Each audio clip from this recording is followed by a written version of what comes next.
Hello नमस्कार दोस्तों, मैं अभिनव राय एक बार फिर से आप सबका स्वागत करता हूं अपने यूट्यूब चैनल नॉलेज एकेडमी अभिनव में। और आज फिर से एक बार लेके आया हूं टॉप 10 करंट अफेयर्स आप सबके लिए, जो कि अप्रैल मई 2023 से रिलेटेड है, जिसमें हम इंडिया, स्टेट और इंटरनेशनल करंट अफेयर्स पढ़ रहे हैं। यानी भारत से संबंधित, भारत के राज्यों से संबंधित और अंतर्राष्ट्रीय स्तर पे जो करंट अफेयर्स है, स्पेशली ईवीएस वाले करंट अफेयर्स, जो कि ज़्यादातर क्वेश्चंस बन रहे हैं इस इधर बीच। ओके, तो उनसे लेके मैं आप सबके लिए टॉप 10 करंट अफेयर्स लेके आता हूँ। ये करंट अफेयर्स आप रेगुलर वे में देखते रहिए, मुश्किल से 10 मिनट लगेगा, लेकिन आपके जो एग्ज़ाम है उसमें कहीं ना कहीं बहुत बड़ा रोल प्ले करेगा।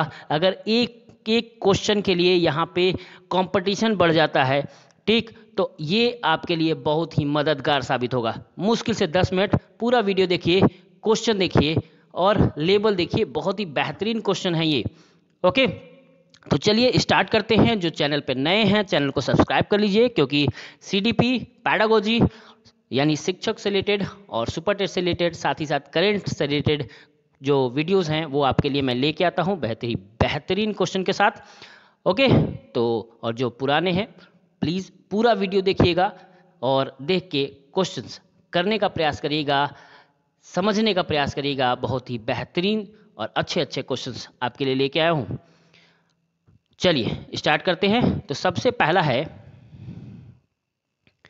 किस केंद्रीय मंत्रालय ने हरित सागर दिशा निर्देश 2023 लॉन्च किया है? याद रखिएगा, किस केंद्रीय मंत्रालय ने हरित सागर दिशा निर्देश 2023 लॉन्च किया है? जल शक्ति मंत्रालय, बंदरगाहों, नौवहन और जलमार्ग मंत्रालय, या विदेशी मंत्रालय, या डी वाणिज्य और उद्योग मंत्रालय? किसने किया है? ओके, तो सबसे इंपॉर्टेंट है, इसका आंसर है ये है बी, बंदरगाह, नौवहन और जलमार्ग मंत्रालय। ओके, तो एक्सप्लेनेशन देखते हैं क्या है इसमें। हाल ही में बंदरगाह, नौवहन और जलमार्ग मंत्रालय द्वारा हरित सागर दिशा निर्देश 2023 का अनावरण किया गया है। याद रखिएगा, ये क्वेश्चन बन सकता है। हरित सागर दिशा निर्देश 2023 का अनावरण किया गया है। यह बंदरगाह के विकास, संचालन और रख रखाव के पारिस्थितिकीय तंत्र की गतिशीलता की कल्पना करते हैं। ओके, यह बंदरगाह संचालन में स्वच्छ हरित ऊर्जा के उपयोग, भंडारण के लिए बंदरगाह क्षमता विकसित करने, हरित ईंधन को संभालने और बंकर करने पर जोर देता है। ओके, यानी हरित चीज़ से इसको हरित ऊर्जा के रूप में ले आया जाएगा, ताकि देश में जो कार्बन डाइऑक्साइड की मात्रा है उसको कम किया जा सके। नेक्स्ट क्वेश्चन, किस राज्य या केंद्र शासित प्रदेश ने मोटर वाहन एग्रीगेट योजना 2023 की घोषणा की है? बहुत ही बेहतरीन क्वेश्चन है, ये क्वेश्चन 100% आने वाले हैं एग्जाम में आपके। तो मोटर वाहन एग्रीगेटर योजना 2023 की घोषणा किस राज्य ने की है? राजस्थान ने, नई दिल्ली ने, केरल में या उड़ीसा में? ओके, किस राज्य ने किया है? तो याद रखिएगा, सही आंसर है बी, नई दिल्ली। मोटर वाहन एग्रीगेट योजना 2023 के प्रारूप संस्करण की योजना हाल ही में दिल्ली सरकार ने पूरा किया है। इसका उद्देश्य दिल्ली में cab aggregate delivery service providers को रेगुलेट करना है। देश में पहली बार यह योजना वाणिज्यिक वाहनों को पारंपरिक ईंधन से विद्युत शक्ति में बदलने को अनिवार्य करता है। ओके, यानी देश में पहली बार यहीं दिल्ली में स्टार्ट हुआ है एग्रीगेट या डिलीवरी सर्विस प्रोवाइडर्स को वाणिज्यिक वाहनों के पारंपरिक ईंधन से विद्युत शक्ति में बदलने को अनिवार्य रूप से घोषित करता है कि आप सब अपने वाहनों को चेंज करें। नेक्स्ट क्वेश्चन, किस संस्था ने मातृ और नवजात स्वास्थ्य और उत्तरजीविता में सुधार और मृत्यु जन्म को कम करना का रिपोर्ट जारी किया है? मातृ और नवजात स्वास्थ्य और उत्तरजीविता में सुधार और मृत्यु जन्म को कम करना के रिपोर्ट जारी करता है नीति आयोग, संयुक्त राष्ट्र परिवार और स्वास्थ्य मंत्रालय के मामलों के मंत्रालय, या जॉन हॉकिंस विश्वविद्यालय? ओके, कौन करता है? राइट आंसर है बी, यूएन। संयुक्त राष्ट्र द्वारा हाल ही में मातृ और नवजात स्वास्थ्य और सुधार उत्तरजीविता के मृत्यु जन्म को कम करना शीर्षक वाली रिपोर्ट जारी की है। याद रखिएगा, ये शीर्षक संयुक्त राष्ट्र संघ द्वारा लाया गया है। इसे WHO, यूनिसेफ और UNEPA द्वारा संपादित किया जाता है। याद रखिएगा, ये भी पूछ सकता है इनमें से कौन सा नहीं है जो ये करता है, या कौन कौन है। ओके, नेक्स्ट, इस रिपोर्ट के मुताबिक 2015 से मातृ और नवजात मृत्यु को कम करने की प्रगति रुकी हुई है, यानी यहाँ पे धीरे धीरे रुकी हुई है, इसको और भी बेहतर बनाना है।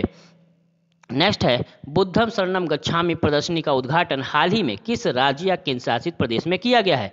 बुद्धम शरणम गच्छामि बहुत दिनों बाद ये फिर से स्टार्ट हुआ है इसका। ओके, तो काफ़ी मीडिया में भी रहा था। नई दिल्ली, बिहार, पंजाब या उत्तराखंड, कहाँ पे हुआ है? तो ये है नई दिल्ली में। ओके, केंद्रीय विदेश और संस्कृति राज्य मंत्री मीनाक्षी लेखी ने हाल ही में राष्ट्रीय आधुनिक कला संग्रहालय दिल्ली में बुद्धम शरणम गच्छामि प्रदर्शनी का उद्घाटन किया। इसने दुनिया भर में बौद्ध कला और संस्कृति का प्रदर्शन किया। प्रदर्शनी में नेपाल, म्यांमार, मंगोलिया, दक्षिण कोरिया, थाईलैंड, भूटान जैसे महत्वपूर्ण बौद्ध आबादी वाले अधिकांश देशों ने भाग लिया। याद रखिएगा, दुनिया में जहाँ जहाँ बुद्ध के देश हैं, जहाँ पे बौद्धिस्ट सबसे ज़्यादा लोग हैं, वहाँ से यहाँ पे लोग आ रहे हैं और इसमें इस कला और संस्कृति में भाग ले रहे हैं, प्रदर्शित भी कर रहे हैं। ओके, तो ये आयोजन कहाँ है? नई दिल्ली में। और ये ऐसा क्वेश्चन है जहाँ लगभग हर जगह, हर एक एग्जाम में जहाँ वो करंट आते हैं, जरूर पूछे जाएंगे। नेक्स्ट क्वेश्चन का लेवल देखिए एक बार और खुद समझने का प्रयास करिए कि क्वेश्चन कितने सटीक हैं और कितने बेहतर है जो आपके एग्जाम में जरूर आएंगे। नेक्स्ट, विश्व स्वास्थ्य संगठन ने बीमारी के लिए 10 महीने लंबे वैश्विक स्वास्थ्य आपातकाल की समाप्ति की घोषणा की है। 10 महीने लंबे वैश्विक स्वास्थ्य आपातकाल की समाप्ति की घोषणा की है विश्व स्वास्थ्य संगठन ने। किस बीमारी के लिए? कोविड-19, एपियोक्स, पोलियो या स्वाइन फ्लू। तो ये है एमपॉक्स। ओके, एमपॉक्स याद रखिएगा, मैक्सिमम लोग कोविड-19 लगाएंगे, लेकिन ये कौन है? एमपॉक्स, जिसे मंकी पॉक्स भी कहा जाता है। यह वायरल बीमारी है जो खूनी तरल पदार्थों के सीधे संपर्क में फैलती है। इसी समय अभी कोरोना के चलते ही ये भी फेमस हो गया था। विश्व स्वास्थ्य संगठन यानी WHO ने हाल ही में इस बीमारी के लिए 10 महीने लंबे वैश्विक स्वास्थ्य आपातकाल की समाप्ति की घोषणा कर दिया है। नेक्स्ट, किस संस्था ने आंतरिक विस्थापक पर विश्व रिपोर्ट 2023 यानी ग्रीड 2023 जारी किया है? IDMC, यूनिसेफ, विश्व बैंक या WF? ओके, तो सही उत्तर है IDMC, आंतरिक विस्थापन निगरानी केंद्र यानी IDMC ने आंतरिक विस्थापन 2023 यानी ग्रीड 2023, याद रखिएगा ये क्वेश्चन के लिए, ग्रीड 2023 पर वैश्विक रिपोर्ट जारी की है। रिपोर्ट के अनुसार आपदाओं में 2022 में विस्थापित लोगों की संख्या 40% की वृद्धि की है। आपदाओं के कारण 32.6 मिलियन लोग विस्थापित हो गए हैं। इसलिए ग्रीड 2023 में इस तरह के जो आपदाएं हैं और इस तरह के लोग जो विस्थापित हो जा रहे हैं उनको कंट्रोल करना और उनको सही जगह पहुंचाने से रखा गया है। ओके, नेक्स्ट, कौन सा देश माइनिंग स्टार्टअप समिट की मेजबानी करने के लिए तैयार है? बहुत ही बेहतरीन क्वेश्चन है, बहुत ही लाजवाब क्वेश्चन है ये। ओके, और क्वेश्चंस हर एक एग्जाम में आने वाले हैं ये। तो माइनिंग स्टार्टअप समिट की मेजबानी कौन सा देश कर रहा है? भारत, श्रीलंका, अफगानिस्तान या नेपाल? ओके, सही उत्तर है भारत। भारत सरकार ने पहली बार खनन स्टार्टअप शिखर सम्मेलन आयोजित किया है। इसका आयोजन खनिज और खनन क्षेत्र में स्टार्टअप्स की भागीदारी को प्रोत्साहित करने के लिए किया जा रहा है। खनन क्षेत्र में स्टार्टअप के प्रवेश को प्रोत्साहित करने के लिए शिखर सम्मेलन IIT बॉम्बे के संयोजन से आयोजित किया जाएगा। क्वेश्चन बन सकता है कहाँ किया जाएगा, किसके संयोजन से? तो ये है IIT बॉम्बे।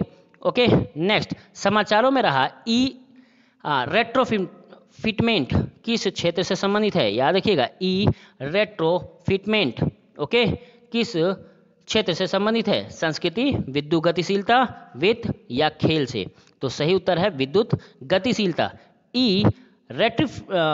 रेट्रोफिटमेंट आंतरिक दहन इंजन को इलेक्ट्रिक पावर ट्रेन में बदलकर एक पारंपरिक वाहन को EV में बदलने की प्रक्रिया है। याद रखिएगा, एक पारंपरिक वाहन जो दिल्ली में संचालित हो रहा है उसी के तहत पे ये चलाया जा रहा है। तो इलेक्ट्रिक पावर ट्रेन में बदलकर एक पारंपरिक वाहन को EV में बदलने की प्रक्रिया है। उम्मीद है कि यह भारत के इलेक्ट्रिक मोबिलिटी में परिवर्तन के लिए एक प्रमुख भूमिका निभाएगा। भारत सरकार ने 2030 तक इलेक्ट्रिक यात्री कारों को 30% बिक्री की महत्वाकांक्षी लक्ष्य निर्धारित किया है। याद रखिएगा डेट और कहां तक 30% बिक्री करने का लक्ष्य रखा है और कब तक? 2030 तक। ओके, नेक्स्ट क्वेश्चन, किस संस्था ने 100 दिन 100 भुगतान अभियान शुरू किया है? बहुत ही लाजवाब क्वेश्चन। किस संस्था ने 100 दिन 100 भुगतान अभियान शुरू किया है? RBI, NPCI, SEBI या SBI? ओके, तो सही उत्तर है आरबीआई। भारतीय रिजर्व बैंक आरबीआई ने हाल ही में बैंकों द्वारा 100 दिन 100 भुगतान अभियान शुरू करने की घोषणा किया है। इसका उद्देश्य 100 दिनों के भीतर देश के प्रत्येक जिले में प्रत्येक बैंक के शीर्ष 100 लावारिस जमा का पता लगाना और उनका निपटाना करना है। अनकैप्ड डिपॉजिट वह होता है जिसमें 10 साल या उससे ज़्यादा समय में फंड डालने, डिपॉजिट से निकासी जैसी कोई गतिविधि नहीं हुई है। ओके, तो इसको समाप्त कर देना होता है। Next last question, reserve bank ने बैंकों और अन्य संस्थाओं को किस दर से परिवर्तन करने का निर्देश दिया है? लिबोर, मिबोर, फाइबर या सिबोर? ओके, ये मैंने कई सारे करंट में भी ये डाला है क्योंकि बहुत ही बेहतरीन क्वेश्चन है ये।